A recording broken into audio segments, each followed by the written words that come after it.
নমস্কার বন্ধুরা, আমি সুস্মিতা নতুন একটি পাখির আসন ডিজাইন নিয়ে তোমাদের সামনে চলে এসেছি। দেখো এখানে বিভিন্ন রঙের উল দিয়ে পাখিটা তৈরি করেছি। দেখো পা, ঠোঁট আর চোখটা হচ্ছে কালো, তারপরে আছে গোলাপি, তারপরে হালকা গোলাপি আর নীল দিয়ে করেছি। দেখো একদম এক সাইড থেকে তোমরা শুরু করবে, আমি এখান থেকে শুরু করেছি। দেখো 1 2 আর এখানটায় 8টা ঘর আছে, তারপরে দুটো দুটো করে এখানে 3টে, তারপর দুটো দুটো দুটো এখানটায় এসে মোট 9টা ঘর আছে, আর এখানে দুটো একটা।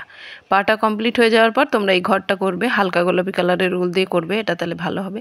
এই দিকের এটা কমপ্লিট হয়ে যাওয়ার পর তোমরা গোলাপি কালারের উল নিয়ে এখান থেকে শুরু করবে। দেখো নিচেরটাতে 4টে 4টে করে এগিয়ে গেছে, তারপরে এটা 4টে 5টা এরকম করে আছে, বেশি ঘর নেই, গুনতে অসুবিধা হবে না। তারপরে মাথার কাছের এই যে গোলাপিটা আছে সেটা করে নেবে, তারপরে এই যে লেজের যে গোলাপিটা আছে সেইটা করে নেবে। পুরো গোলাপি কমপ্লিট হয়ে যাওয়ার পর এখানে নীল দিয়ে এই লেজটা করবে, দেখো মাঝখানের লেজটা।